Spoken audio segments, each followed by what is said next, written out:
चलो आजो, very good morning, good evening. उम्मीद है आप लोग की पढ़ाई बेहतर चल रही होगी। सीएमए साहब लोग, ये देखो, गुड मैं इवनिंग सर। एक पेपर दिखा रहा हूँ कि पेपर पैटर्न देखो यहाँ पे क्या लिखा हुआ है ऊपर। Intermediate examination December 2021, indirect taxation and the suggested answer.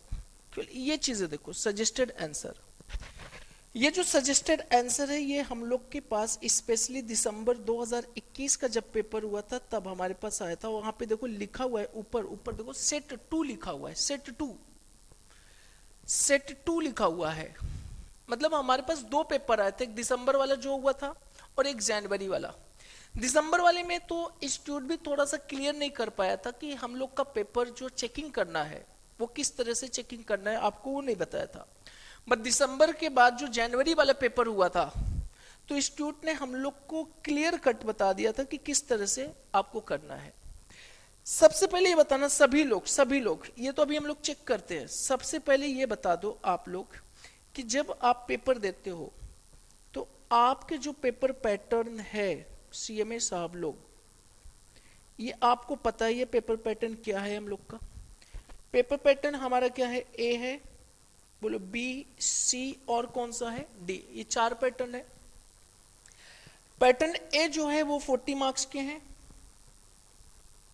B है और सी है और डी है। सॉरी, ये 20 मार्क्स है और ये 20 है, और ये आपका कितने मार्क्स का रहता है? 48 का ये रहेगा और ये 12 मार्क्स का रहता है। और ये जो 12 मार्क्स का है ये आपका एक केस स्टडी रहेंगे, केस स्टडी क्वेश्चन, और ये भी आपका कंपलसरी होता है। और ये 20-20 नंबर वाले जो है ये भी आपका क्या हो रहा है? कंपलसरी हो रहा है। सबसे ज्यादा आपको दिक्कत जो होने वाली है सीएमए साहब, ये 20 मार्क्स जो होता है वो कौन सा है? फिल इन दी ब्लैंक्स है, फिल इन द ब्लैंक्स। अच्छा, ये जो आपका है ये कितने मार्क्स को होते हैं? 4 के 4 क्वेश्चन करना है जिसमें से 6 होते हैं। क्या यही पैटर्न है आपका? बोलो क्यों विकास और विवेक और अर्पिता? जी सर, यही है। बोल बोल सकते हो आप लोग, बोल सकते हो, कोई दिक्कत नहीं है। देखो, सबसे पहले अपनी दिक्कतें, डाउट है वो डाउट आप नहीं बताओगे कि सर हमें ये डाउट आ रहा है कि हमें एग्जाम में किस तरह से लिखना है किस तरह से नहीं लिखना है, तो फिर कोई फायदा नहीं आप लोग को। डाउट सबसे पहले आपको क्लियर करना पड़ेगा, डाउट। अब ये जो पैटर्न है, जो आपको जो लिखना है, जो राइटिंग पैटर्न है ये वाला है, और एक ये पैटर्न है राइटिंग का, यही दोनों राइटिंग पैटर्न है। डाउट बच्चों के मन में ये चल रहा है आजकल कि सर क्या सारा का सारा all paper must be typing mode, typing mode पे होना चाहिए? नो, टाइपिंग नहीं होना चाहिए। जो आप एग्जाम दे रहे हो इसमें दो तरह के आपके क्वेश्चन मिलते हैं, एक थ्योरेटिकल मिलता है और एक प्रैक्टिकल विथ न्यूमेरिकल मिलता है। इन दोनों पे ध्यान रखना है। जो प्रैक्टिकल क्वेश्चन आएगा ना सीएमए साहब लोग, इसको आपको टाइप करना है, इसको, इनको टाइप करना है, थ्योरेटिकल वाले को टाइप करना है आपको। बट हाँ, प्रैक्टिकल वाले को आपको टाइप करने की रिक्वायरमेंट नहीं है। प्रैक्टिकल वालों में क्या कर सकते हो आप? केवल और केवल फाइनल आंसर टाइप कर दो, फाइनल आंसर आप टाइप कर दो, और इस फाइनल आंसर के बेसिस पे आपको टोटल मार्क्स मिल जाएगा, टोटल मार्क्स मिल जाएगा। फाइनल आंसर के बेसिस पे आपको टोटल मार्क्स मिल जाएगा। लेकिन ध्यान रखना, अगर आपको फाइनल आंसर में डाउट लग रहा है कि सर जो मेरा फाइनल आंसर है वो मे भी क्या हो सकता है? रॉन्ग हो सकता है, then you will have to attach rough sheet, rough sheet आपको अटैच करना पड़ेगा, रफ शीट अटैच करना पड़ेगा। अगर आपको डाउट है कि सर हमारा फाइनल आंसर जो है वो बिल्कुल हो सकता है सही ना हो, थोड़ा सा डाउट हो, तो देन आप क्या कर सकते हो? रफ शीट के थ्रू जा सकते हो। रफ शीट आप अटैच कर दो और केवल टाइपिंग करो फाइनल आंसर। जैसे कि एक एग्जांपल देखो, यहाँ पे दिखा रहा हूं मैंने, इंस्टीट्यूट ने क्या बोला है यहाँ पे देखो, यहाँ पे हम लोग के लिए क्या बोला है, ध्यान से देखो। Detail working for reference, if the final answer is correct provide full marks. क्या लिखा है? If final answer is correct provide full marks. अगर फाइनल आंसर उनका करेक्ट है तो मैं बेझिझक बिना संकोच किए उनको फुल मार्क्स दे दूंगा. This is the guidance of the institute. If final answer is correct provide full marks, otherwise refer rough sheet go with step mark if any. अगर आपका फाइनल आंसर प्रोवाइड किया गया हुआ है and your final answer is incorrect, then हम लोग को उनकी रफ सीट को चेक करना है और रफ सीट की बेसिस पे क्या करना है, हमें रफ सीट की बेसिस पे स्टेप मार्किंग प्रोवाइड करना है. तो ध्यान रखना है आप सभी लोग को, सीएमए साहब लोग सभी को ध्यान रखना है. इफ यदि आपको ये कंफर्म है, ये आपको पता चल गया है कि सर हमारा जो आंसर है फाइनल आंसर करेक्ट आंसर है, तो there is no requirement if any detail, कोई भी डिटेल आपको देने की जरूरत नहीं है. लेकिन हाँ, अगर आपको जरा सा भी डाउट है कि sir my answer is not correct 100%, then you have to attach your rough seat.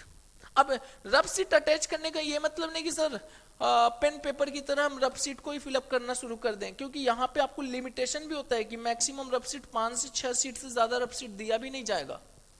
क्यों, ऐसा है विकास कि नहीं है? जी सर ऐसा ही है. आपको 5-6 सीट से ज्यादा रफ सीट प्रोवाइड नहीं किया जाएगा. तो ये ध्यान रखना है कि अगर आपको आंसर जो है, आंसर अगर फाइनल आंसर करेक्ट है, then there is no requirement of any rough sheet. अगर फाइनल आंसर करेक्ट नहीं है, आपको डाउट लग रहा है, देन 100% तो मैं कह रहा हूं कि रफ सीट के थ्रू आप प्रेजेंटेशन दो और आपको फिर स्टेप मार्किंग मिल जाएगा. अब जैसे कि मैं एक क्वेश्चन को रीड कर रहा हूं, केवल रीड कर रहा हूं और उसको कुछ करना नहीं, केवल रीड कर रहा हूं मैं आपको.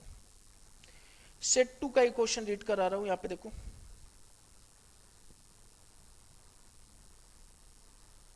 Phase 1 set 2 final phase shift 1.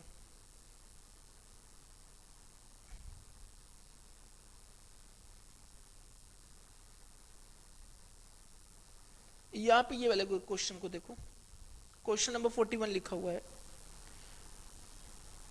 देखो क्या लिखा हुआ है ध्यान से. यहां पे लिखा है total amount of you are required to ascertain the for given tax period total amount of eligible ITC, मतलब 2 मार्क्स है. टोटल जीएसटी पेबल 2 मार्क्स है. कंप्यूट मिनिमम जीएसटी पेबल कितने मार्क्स है, 4 मार्क्स है. तो आपको जो टाइपिंग करना है ना सीएमए साहब, टाइपिंग जो करना है केवल और केवल एलिजिबल आईटीसी की वैल्यू को टाइप कर दो. एलिजिबल आईटीसी की वैल्यू टाइप कर दो, बात खत्म. और अगर एलिजिबल आईटीसी इज करेक्ट तो फिर आपको कुछ और डिटेल टाइप करने की रिक्वायरमेंट नहीं है. अगर मैं इसकी बात करूं, यहाँ पे देखो, अब यही क्वेश्चन है जैसे कि यहाँ पे था टोटल. अब देखो answer to question total amount of eligible ITC थी, आईटीसी ये आपने कोट कर दिया, फुल मार्क्स 2 मार्क्स मिल जाएगा आपको. दूसरे में क्या पूछा था, टोटल जीएसटी पेबल 2 मार्क्स मिल जाएगा. How to compute, there is no requirement.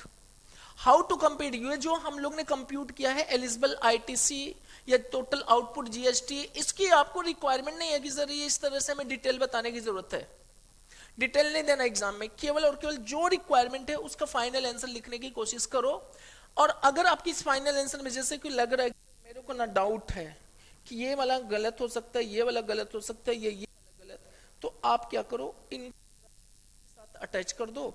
और अगर और भी सिक्योर चाहिए आपको कि हमारा क्या मेरा कॉपी चेक होगा कि नहीं होगा, तो आप इसी आंसर के बगल में लिख दो रिफर रफ शीट लिख दो, बस हो गया, काम खत्म हो जाएगा. आपको डिटेल में टाइपिंग मत करना. देखो हर जगह इंस्टीट्यूट ने मेरे को ऐसा बोला है, इंस्ट्रक्शन दिया है चेक करते समय कॉपी. ये देखो फिर से वापस बोला, क्या बोला, detailed working for reference if the final answer is correct provide full marks, otherwise refers rough sheet go with step mark if any. समझ में, ये इंस्टीट्यूट का इंस्ट्रक्शन है हम लोग को कि कॉपी चेक करते समय ये चीजें ध्यान रखना है बच्चों के लिए. ये देखो वापस से बोला है, if final answer is correct provide full marks, otherwise refer rough sheet go with step mark. अब आपको थोड़ी ये थोड़ी आप ऐसे बना सकते हो क्या, इस एग्जाम में बना सकते हो, पॉसिबल है? नहीं सर, इसके लिए एक्सेल कुक्सल करना पड़ेगा. बना सकते हो, बना लेना. एक साथ में डिजाइनर लेके जाना, सर एक काम करो डिजाइन करो, मैं बोल रहा हूँ टाइपिंग। तो देयर इज नो, यहाँ ये पॉसिबल नहीं है, पॉसिबल नहीं है। अब देखो पॉसिबिलिटी क्या है, क्या इंस्टीट्यूट को चाहिए, ये बातें है। जैसे ये 6 नंबर में आया था क्वेश्चन, आपने लिख दिया CGST 18,066 18,066, ये खत्म हो गई कहानी, आपको 6 मार्क्स मिल जाएगा। अब आपको ये डाउट है तो ये आप कहाँ पे बना दो, पूरा का पूरा रफ शीट में। देखो यहाँ पे क्या लिखा हुआ है, जो ये फर्स्ट पॉइंट है प्लास्टिक बैंगल्स, इस पे कितना मार्क्स मेरे को देना है, हाफ नंबर्स। मोबाइल फोन वाले पे कितना देना है करेक्ट होने पे, 1 नंबर। बुक्स पे कितना देना, हाफ हाफ हाफ हाफ। और यहाँ पे जो ये टोटल सही हो गया तो 2 नंबर देना है। तो फाइनली इन सबका टोटल करोगे ना तो 6 मार्क्स आएगा। अगर आपका यहीं पे फाइनल आंसर करेक्ट हो गया तो मैं आपको 6 नंबर पूरा दे दूंगा। लेकिन हाँ, अगर इसमें से कोई एक गलत हो गया तो मैं आपको पूरा नहीं दूंगा।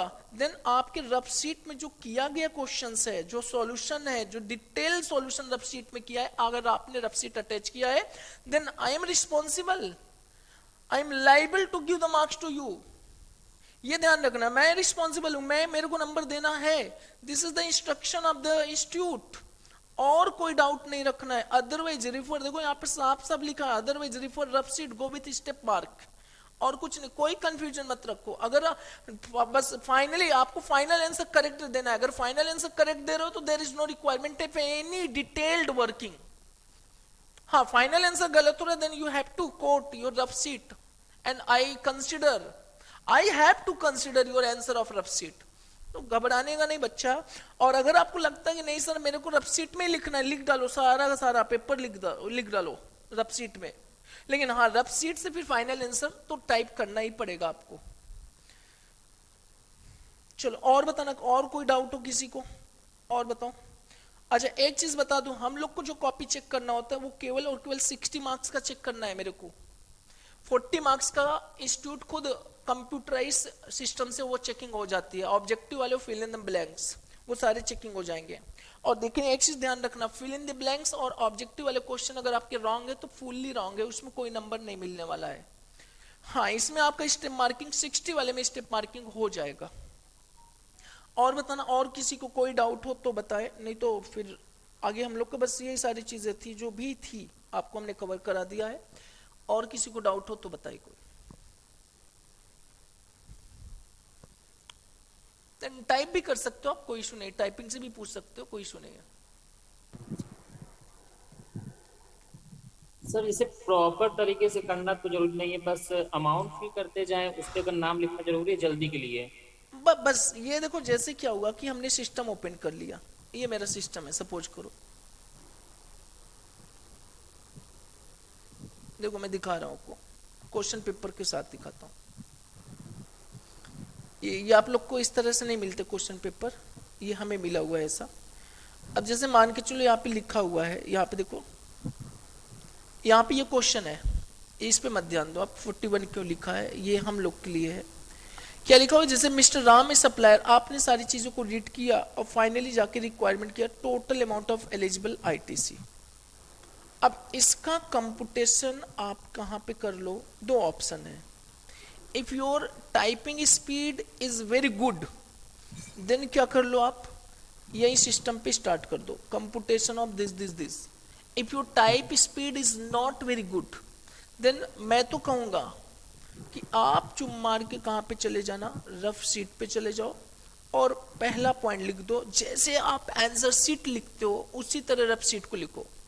रफ शीट में चले जाओ और लिख दो आप क्वेश्चन नंबर जो भी हो उसका आंसर लिखो, पॉइंट नंबर 1 लिख दो, कंप्यूटेशन ऑफ क्या लिख दो, एलिजिबल आईटीसी लिख दो। जिस तरह से कंप्यूट करते हो कंप्यूट कर लिया और एक फाइनल में जाके टोटल आएगा, इसको उठाना रफ शीट से और उठा के कहाँ पे टाइप कर देना, आप अपने सिस्टम पे टाइप कर दो। ये सिस्टम पे इतने पॉइंट, केवल इतना टाइप कर दो।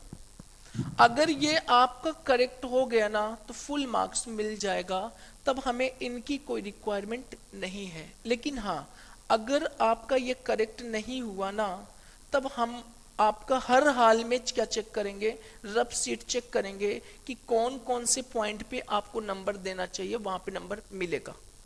और आप अपने माइंड से तो ये निकाल ही दो कि इंस्टीट्यूट चाहता है कि बच्चा फेल हो जाए। कोई इंस्टीट्यूट नहीं चाहता कि फेल हो, मतलब नंबर आपको पता है ऐसी ऐसी जगह से दिया जाता है जहां आप सोच भी नहीं सकते हो, लेकिन बच्चा करे तो पहले, करे तो पहले कि उसको करना तो है पहले, बात तो ये है।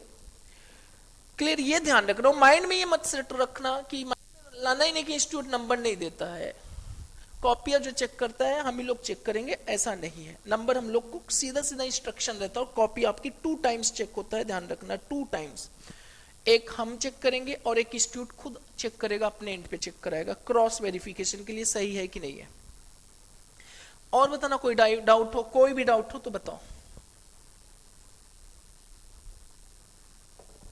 टाइपिंग करके भी लिख सकते हो आप लोग, कोई इशू हो तो बताइए। सर जो थ्योरी वाले क्वेश्चंस रहेंगे तो हाँ उसमें क्या कोई वर्ड लिमिट्स होती है? देखो अर्पिता जी, यहाँ पे क्या है, थियरी वाले जो क्वेश्चन होते हैं ना आपके, मैं लॉ के पेपर की बात करूं कि अदर देन लॉ के पेपर की बात करूं? सर लॉज देते हैं। लॉ, आप ये बताओ जिन्होंने भी पेपर दिया है, तो लॉ के पेपर ना ऐसे बनाए जा रहे हैं आजकल पेपर कि उसका क्वेश्चन इतना लंबा नहीं लिखना है आपको, मैं आपको बता रहा हूं, इतना आपको लेंथी नहीं लिखना है। जैसे 4 मार्क का क्वेश्चन आया है ना, तो वो उसका आंसर 4 पॉइंट में देना है, 4 पॉइंट में, मतलब 4 पॉइंट लिख दो, आंसर आपको 4 नंबर मिल जाएगा। देखो उसके लिए भी ऑप्शन है आपको, मैंने क्या बताया आपको, देखो ऑप्शन क्या है कि आपको 24 या 25 सीट तो मिलेगी नहीं रफ सीट, आपको मैक्सिमम, मैं मान के चल रहा हूं मैक्सिमम 10 रफ सीट मिल जाएगी, मैक्सिमम 10 भी नहीं मिलता है, 5 या 6 मिलेगा। अब लॉ को इस 10 सीट को कैसे यूटिलाइज करना है मैं आपको बता दूं। कम से कम 2 नंबर वाले क्वेश्चन कुछ आते हैं लॉ में, कुछ 3 नंबर वाले होंगे, कुछ 4 नंबर वाले होंगे, और कुछ हो सकता है सीधा सीधा 6 नंबर वाले हो जाए, एक जो कि बहुत रेयर केस में होगा, बहुत रेयर केस में कि 6 नंबर का एक पूरा क्वेश्चन हो जाए। हाँ 12 वाले क्वेश्चन जो आएंगे ना, उसमें भी आपको 3 पार्ट में पूछते हैं, वो 4 4 3 पूछ लेंगे, या 3 3 करके वो क्या करेंगे 6 ऐसे पूछ लेंगे, वो कुछ ऐसा ही पैटर्न है। अब देखो जो 2 नंबर वाले क्वेश्चन कभी भी आए तो प्लीज इसको तो टाइप करो, टाइप ही करना, टाइप करना 2 नंबर वाले, 3 वाले आए तो भी टाइप करना है, 4 नंबर 6 नंबर वाले आ जाएं then use your rough sheet, because 4 या 6 नंबर में आपको ना थोड़ा सा लंबा लिखना है, और जैसे ही 4-6 नंबर वाले हो जाए ना, तो सर हमें कैसे बताना है एग्जामिनर को, एग्जामिनर मैंने टाइप नहीं किया, रफ सीट में किया है, तो उस क्वेश्चन के आंसर में लिख दो please refer rough seat, rough seat. Examiner 100% rough seat को चेक करेगा, 100%। हाँ अर्पिता बता ना, कोई डाउट हो? अर्पिता जी क्लियर हुआ ये चीजें, बताइए आप। मतलब क्लियर बिल्कुल, जितना भी अगर एक जरा सा भी पॉइंट डाउट हो तो बताना आप लोग, जरा सा भी। नो सर, एक्चुअली पिछली बार हुआ था ना कि टेक्निकल ग्लिचेस के कारण शायद हम लोग थ्योरीज वगैरह सब डेल्ट हो गई थी उससे। देखो आप, आपकी स्पीड, सभी हम कह रहे हैं कि सीएमए जितने भी बन चुके हैं या सीएमए जो कर रहे हैं, उनकी टाइपिंग स्पीड इतनी अच्छी नहीं होती ना, तो इंस्टीट्यूट ऐसा थोड़ी करेगा कि बच्चे क्यों परेशान हो। कुछ लोग तो पता है मेरे से बोलने लगे, सर एक काम करते हैं 6 महीने कहिए तो मैं टाइप राइटिंग सीख लेता हूँ। अरे क्या करेगा 6 महीने, अपना कोर्स तो कर ले पहले भाई, अभी टाइपिंग करने की क्या जरूरत। तो टाइपिंग नहीं, आपको बेस्ट जजमेंट वहां पे कैसे करना, 2 नंबर के क्वेश्चंस, 3 नंबर 4 नंबर 6 नंबर, इससे ज्यादा नहीं होता है। 2-3 नंबर वाले को ट्राई टू टाइप करने की कोशिश करो कि टाइपिंग कर दो और आंसर आपका करेक्ट हो जाएगा। लेकिन 4 नंबर वाले में आपको थोड़ा सा ज्यादा लिखना पड़ता है, जिससे मेरी टाइपिंग स्पीड कम होने की वजह से मैं फुल प्लेस टाइप नहीं कर पाऊंगा। तो बेटर ऑप्शन यही है कि आपको क्या करो, रफ शीट में लिख लो, और रफ शीट में लिखने के बाद आप डायरेक्टली वहां पे कोट कर दो कि sir please refer my rough sheet. और रफ शीट को प्रॉपर रफ शीट मत मानना, प्रॉपर उसको कॉपी मांगना है कि ये कॉपी ही है हमारा। और कोई डाउट किसी को? और किसी को डाउट है बताइए। ये देखो फर्स्ट फेज में जब हुआ था ना, इंस्टीट्यूट ने ऐसा कुछ इंस्ट्रक्शन मेरे को नहीं दिया था, कोई ऐसा इंस्ट्रक्शन नहीं था कि आपको किस पे आंसर देना है किस पे नहीं देना है, कुछ नहीं इंस्ट्रक्शन था। बट ये देखो यहाँ पे देखो, detail answer not required, final answer are sufficient to provide marks. देख लो आप सारी चीजें, ये इंस्टीट्यूट का है, मेरे पास आया सजेस्टेड, ये प्रूफ है कि परेशान नहीं होना है कि डिटेल मेरे को बहुत देना है, नहीं, आप फाइनल आंसर प्रोवाइड करो आप सभी लोग, और माइंड से तो आप निकाल दो बिल्कुल कि सर मेरे को प्रॉपर तरीके से वही सिस्टम पे लिख के आना है। ये आपसे भी पॉसिबल नहीं, जो पेपर बना रहे हो उसको लिए भी पॉसिबल नहीं है।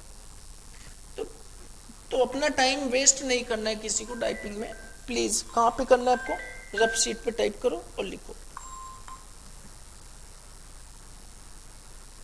हाँ सौरभ बताओ, हाँ बोलो।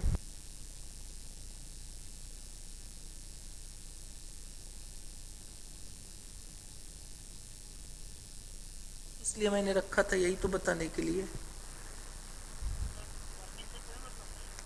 वही चीज तो मैंने बताने के लिए रखा था आप लोग को।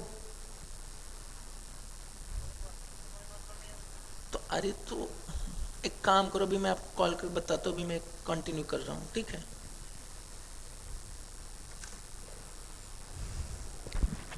चलो हाँ बताना, और किसी को कोई डाउट है बोलो। सर जैसे ये जो हिंदी मीडियम वाले होते हैं, अगर इनको मिक्सिंग जरूरी है, मतलब हिंदी और इंग्लिश मिक्स करके वर्ड देखो बीच देखो, हिंदी वालों के लिए बेस्ट ऑप्शन मैं बता दूं, हिंदी बिल्कुल फ्री है। फ्री का मतलब समझ में आ रहा है, अगर आपकी मर्जी हिंदी में लिखना है हिंदी में लिख दो, आपकी मर्जी इंग्लिश में तो इंग्लिश में लिख दो, क्लियर, कोई डाउट कोई दिक्कत नहीं आने वाली है। और साथ में आप हिंदी इंग्लिश मिक्स करना चाहते हो तो you are also eligible for mixing the Hindi and English, but English वाले स्टूडेंट को ऐसा नहीं करना है। होता भी है ना, आप जैसे कभी कभी लिखना है हिंदी मीडियम वालों को, सर इन दिस केस मेरे को लिखना है, तो आप लिख दो ना, in this case, in that case, as per the section this this, लिखो उतना, उसके बाद हिंदी लिख दो, फिर बीच में इंग्लिश डालना है इंग्लिश लिख सकते हो, देयर इज नो प्रॉब्लम।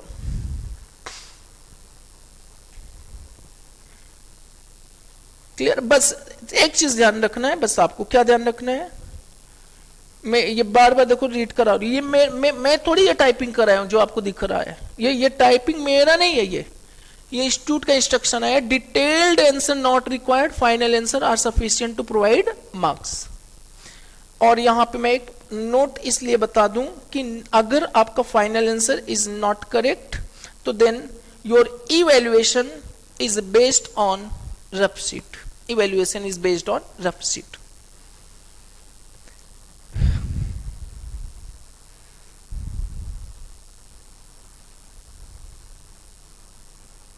चलो और कोई डाउट बताइए।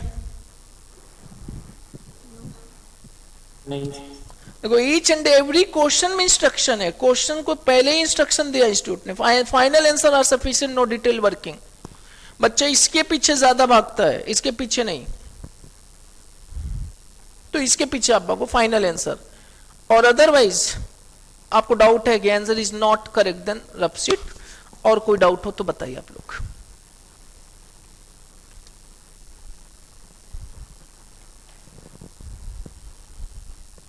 चलो हमें उम्मीद है कि कोई डाउट नहीं है। All the best, best of luck, thank you sir. Be confident. This is the secondary matter कि हम कहां पे टाइपिंग कर रहे हैं, the primary matter to getting the marks and to qualify the CMA। Okay bye bye, सबक है, सत श्री अकाल, नमस्कार, जय हिंद, जय भारत। और कोई डाउट है तो then you are free from any burden and call कर सकते हो, आप व्हाट्सएप कर सकते हो, ग्रुप में कर सकते हो, उसका मैं आंसर आपको दे दूंगा। ओके बाय बाय बच्चे लोग।